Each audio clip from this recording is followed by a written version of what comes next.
nga Katonda yemujulirwa sikukutangako na gavumenti. David Lutalo akaliro akawulidde wetwogerera apulesa nga azimukubira akumukumu agavayo galaga nti akasimu yogayoga mpaka eri e Canada. Robert Kyagulanyi essentamu gyasinzidde olunaku ate olwalero amawulire galaga nti ono musajja mukulu ayagala wabeerewo okwetonda ate oba oliawo eri abawagizi aba Kyagulanyi bakkirize ku guno omulundi nti byetonda byaddala kwago omulundi baabigaana wabula n'agamba nti bw'anaayita mu mukama waabwe bw'anaayogerako naye bajja kubanga oba oliawo balaba ekigenda mu maaso. Ono agamba nti waliwo atuuma abavubuka bano njagala nkulage TikTok wemulostinze ekyenkusaba sokulakinga era gwe olowooza Lutalo asonyiwe oba asigale ku ntandalo wabula yasoose n'abawandulira ejjo wetwogera wenkoledde video eno obudde nga buwungera olunaku olw'Emmande nga ebyaddala musajja mukulu apondoose akaliro mumukubye n'akawuliramu lwakujjonkera maanyi g'abantu. David Lutalo alivinga obulamu gwe bwandyagadde okubeera gwali mu kumwasamira. Waliwo embuzi emu gye mmanyi batuma. Akasajja mwakakoze eki nga kakawubulala. Awo wennyini waliwo embuzi emu gye mmanyi ebatuma. David Lutalo kati mukkiriza nti ebiyimba byammwe byali tebinyuma. Okkiriza nti okuyimbako kwaliko obubeezi mu digito bantu kubaali bazinira ate nga banywedde emyenge. Mumujja genda mukitegeera mpola ati bannayuganda ate be bakama bammwe temune ekyo musobola kukola ng'omunnayuganda abajjeeko amaanyi. Gwe David Lutalo okimanyi bulungi ennyimba zo zaali zikolera abo bano bamaama bammere noonya mmere ya leero. Gwe nga abazadde wabakwata ttenda mu kaseera nga balina okuzza abaana ku masomero ng'otegeka ekivvulu ate nga nabo batereka kikumi katugende tubwagira omwana waffe gwe noddako n'obakunuggukirako n'obalaga nti abo toli mu byabufuzi era gwe simanya tokwatagana na muntu ayawula abantu tokwatagana kibiina kirimu kwawula yawula bantu naye nga bamaama bali mu lutalo obutale bujja ku makya n'olweggulo ne musasobola kubaterawo maloboozi gammwe nga mmwe be baayolamu be bawanikira amaloboozi. Okakasisa nti Abannayuganda be balina amaanyi ku kiki mulina okukola.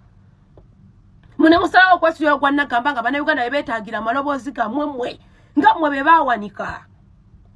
Mwe mujja kukitegeera nti omutuuzi talina kyabeetaaza ate ye tasabwa.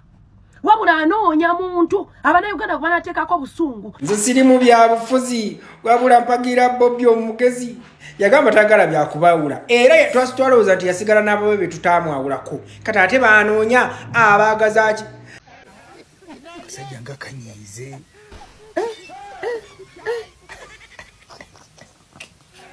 Abaana ba TikTok bannange byakasajja ne kava mu mbeera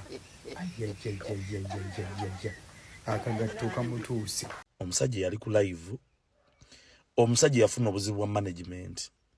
Musango ky'omuntu osoma ennamba yeyo simu oba ennamba ya management nti bw'oba onjagala kubira gundi. Business ezaffe eza entertainment kweranga omuntu yenna gwe kikujjako ekyokugamba omuntu nti ennamba eya business yeeno nga ne baani brands ez'amaanyi ziteekako ennamba z'amasimu okujjako ng'omutwe gwo musiru okujjako ng'olowooza kitono. Lutalo okuvayo n'agamba abantu be nti bw'oba oyagala okumbuukinga kuba ku nnamba eno olowooza mbayimbi b'emikolo muyimbi kyasinga Lutalo okukola ennyo. Fe ababeera mu mikolo ye bameka bamusinga okuba ow'ebbeeyi. Bane mulekerawo okwasabira ku bantu olw'okuba otunudde mu maaso ga kamera. Don't get excited, muve ku business z'abantu. TikTok eno teriiwo bantu kusuula business z'abannammwe, muve ku business z'abannammwe. Muve ku business z'abannammwe bantu mmwe abamu mwogera temutandikangako wadde business y'obusenya wadde business y'obumasu wadde business y'obuto bw'emmesa abamu temugirina wabula olw'okuba ofuna omukisa n'otunulako mu kakamera n'otandika omumanyira abantu. Stop it. David Lutalo ennyimba z'alina ne bw'ataddamu fulumya luyimba lwonna ne bw'ataddamu kuyimba. Musajja yatugamba esente zo bagenda zirya naye teri kuzirya nga musanyuse zijja bakaawa zijja bakaayira zijja mugenda zirya naye nga si mu bulungi. Akasajja akagatto kamutuuse kakatuusa akasajja akakaawulala era bikole naye teweetuga kubanga embeera gye nkolabyemu baaba akasanyalaze kookawuliddemu kompolampola akaliro kookawuliddemu kompolampola naye teweetuga kyokuba tuli awo kubanga embeera gye nkolabyemu baaba erabika mind toli stable kaliro kakyali kangi era tosaaga naffe katwaliyo comment section simanyi bonna bonna ogenda kubaddamu kubanga yo interview nagirabye naye nga ma kasajja nga kaawubulala kakaawubulala esanyalaze oliwulira awo wenyini naffe wetukwagala awo watugambye nti awo wetwagala naffe wenyini awo wetukwagala. Assalamu alaikum warahmatullahi wabarakatuh. Yenze Haji Arun omusomi w'edduwa asangibwe Bulumagi ku luguudo lw'Ejjinja nkola ku bintu ebyenjawulo ng'emuli endwadde zitawaanya abantu aba bulijjo nkola ku abo bonna abalina ebizibu mu mukwano bw'oba olina ebizibu mu mukwano jangu gyendi neeyonera nsobole okumalira ensonga nkola ku mikisa egy'emirimu nkola ku abo abaagala okugenda ebweru muntu nk'okozesebwa amajiini okozesebwa saitran ebyo byonna mbikolako osobola okukozesa ennamba z'olaba ku screen oba okuweereza obubaka ku WhatsApp. David Lutalo tewali akulwana just gwe tewamanya dynamics ziri mu ndongo nti si ndongo yokka neba business yonna business kasitebeere otambula emyaka 10 maya nti ekyuka eyingiramu abantu ate nga bali aggressive nnyo n'okusinga nnyo nti Lutalo gwe walemu okutambula n'embeera nti endongo gwe weebuuza nga tonnaba kugamba nti waliwo akulwana ate kasazo ntibasobola kukulwana Lutalo lwa nsonga olwana omuntu atalina luyimba baagana okukulwana luli ng'oli w'amaanyi ate bakulwane kati ani eyegomba okukuba omulamba empiso nti gwe wagana walemu okumanya dynamics nga tonnaba kugamba nti bakulwana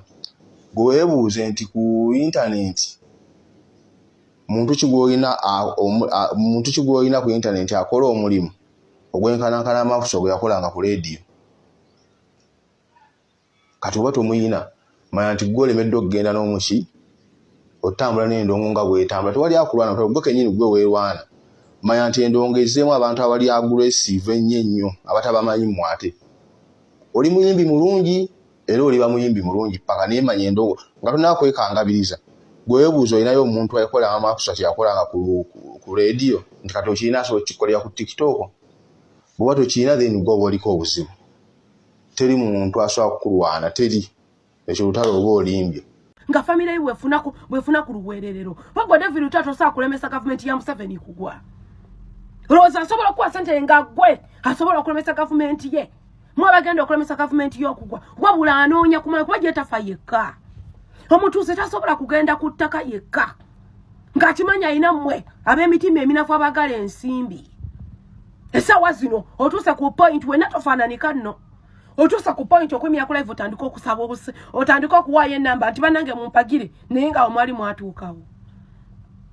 mujja kukakasa nti Abannayuganda be bakama bammwe gwe Abannayuganda mwabakwatanga ttenda mwe Abannayuganda be batuuka okubeetagira amaloboozi gammwe nga temuliiwo nga temusobola wadde okwateerayo ekigambo olwakyo osobola okumira n'obannyonnyola mbujja toyagala muntu ayawulayawula mu byobufuzi naye nga bw'oba oyogera ku bakazi ababuliddwako abaana abo oba tobiraba nga bw'oyogera ku ssaawa zino Abannayuganda abali mu kusendebwa n'obutalo obwayidde n'ebintu byabwe okwonooneka awo omumwa guba muzibe awo batotegeera mujja kukakasa nti kaakati eno Uganda ffenna tujja kugifundamu twabagamba eno Uganda ffenna mugenda kutuuka Uganda okujevuma muleba n'ekiro ekisi kino nga kitu ffenna tujja kugifundamu ate oba mwe mwasalawo ffe twabagamba buli asirika oba ku saidi enyigiriza kuba tulina saidi bbiri okusirika n'okwogera bw'osirika oba onyigiriza muna Uganda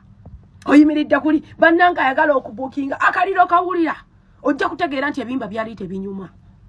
mujja kutegeera nti kaakati obudde buzze ku bunnaabwo ago gakyali mabaga David Lutalo kanjogere ku David Lutalo olwaleero nziramu okwogera ebigambo byange bino nti ekizibu kye tukyasinza ofuna ku TikTok kwe kubanga buli omu asobola okwogera ekituufu nokolayo bamunokwirayo oza kuchura buli omwe wena akaire mikaka buli omwe kushashura byagizarata jorota arahumamina buli omwe wena naija kushashura ebyakozire natamali manite nokolayo ebina wandaba olingakalera tumi David Rupare noza kwikiriza nze sijja kusaba lwankole kutambuza videos tebigasa yeyekka bigasa abantu bangi wadde olina likes ntono ne following naye videos olugenda ku for you ate mulikinga video eno CUBC TV ate bino byetwogera ate video mpanvumu alina obudde giraba atalina genda kubiri ebyokunama ati abantu abamu abatamanyi sengeka nsonga bagenda vaayo bagambe kati gwe oyogera otya ku lutalo obulabe enswera obuswera mbwa mwe muli grade ya lutalo okumwogerako mmwe mumusinga ki nedda kati kambabuulira ekintu kimu abantu abamu temumanyi watuufu mulina kukoma nga mwogera ku nsonga omuntu yenna buli wofuuka public figure buli wofuuka public face n'ekiyenje kisobola okwogerako n'embuzi n'atayogera eyasoma n'ataasoma amanyi oyimba n'atamanyi bonna basuubira okujja bakwogereko okitegeera n'ekisinziira oyogedde ki wamaze anko lutalo kiri bwe kiti nze mpa abayimbi bakulu bannange ekitiibwa oba bansingako ku level mbawe ekitiibwa mbawa respect kubanga okufuuka sita si kyangu n'ekyokuba nti okufuuka sita si kyangu tekitegeeza nti lekerawo okutegeera ensi bwetambula oba ensi gy'olimu bwetambula okitegeera lutalo ekisooka namba emu njagala okimanyi nti buli kiseera ekiyitawo mu ggwanga mw'oli ne mu industry mw'oli mubamu ebintu ebikyuka okitegeera gwe bw'owuliriza ku nnyimba eziriwo emabega ezibadde ziyimbibwa oba z'obadde oyimba n'abalala ze babadde bayimba banna abali mu leve eyo olaba kati ate olaba gwe mugijjo oguliwo olaba ennyimba eziriwo kati mukube peva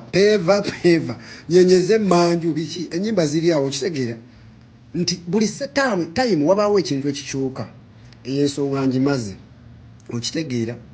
ekyokubiri anko lutalo njagala nkubulireyo ekintu kimu abantu bano okuvaayo kulumba oba okuvaayo ne bagamba nti ofuuse wa layisi nnyo okuba ng'osobola okudda ku live n'okwata essimu yo n'otandika osoma ennamba y'essimu si kyekikuvumya bano abantu eva bakunoonya wookolerayo akantu katono nnyo bwe kati akantu ako ke banoonya keeko ke bakulinda okoleremu mistake emu abantu abo boolaba balina obusungu bwabwe bwe boolowooza mbu waliwo otuuka n'okulowooza nti waliwo abasindika bakuvume nga tewaliwo omuntu abasindika nga bo bennyini nnyini n'ennaku yaabwe gye balina ye basindikamu naye bajje bakulumbe okitegeera lwansonga abantu abo watuuka n'obavaamu ate bo mu kiseera gye webabeerera obubi bwe wabeerera ng'obeetaaga babeerawo bo tebakuvaamu njagala okitegeere nti lutalo anko lutalo oba oli mu nsi etateredde ensi etambula obulungi era singa anko lutalo wali mu nsi etambula obulungi nkugereza ku kimulimo gw'okola nga industry gy'olimu eno eya music anko lutalo tewali baddewo ensonga lwaki abantu bakuvuma omanyi lwaki wali badde musajja mugagga nnyo nga teriyo omuntu asobola kukozesa nsobi ate etuuka kuvumisa bantu nga teriyo omuntu ayinza kujja ku saidi y'abantu ate abakuwagidde mbobeere nga bo boolumba tekyali baddewo singa ensi gye walimu yali badde etambula bulungi wali badde mugagga nnyo nga tewali omuntu asobola kukozesa nsobi tikola kino kati genda oyogere mbano genda oyogere kino twagala obagambe kino olw'okuba nti abakuwaayo akasente kiba kitegeeza ki tine industry gy'oyimbiramu nafu ekukuumira mu bwavu ng'okola nnyo ng'ofuna kitono okitegeera ffe bamutuvuma mutuvume naye tujja sigala nga twogera amazima singa obadde nga industry gye wayimbiramu ey'eggwanga ly'olimu ng'etambula bulungi waali badde obeera sayidi y'abantu kubanga be bakasitoma abo be bakuleetera ssente naye olw'okuba nti tetambula bulungi n'eryo eddembe toliina okitegeera so nga waali agadde okubeera ku bantu bo abo n'obeera sayidi yaabwe enyigirizibwa sayidi y'abanyigirizibwa nga gy'obeera naye tosobola kati obwo bwe busungu bw'abantu teri alina kagurupu kakuŋŋaanya bantu nti bakulumbe teriyo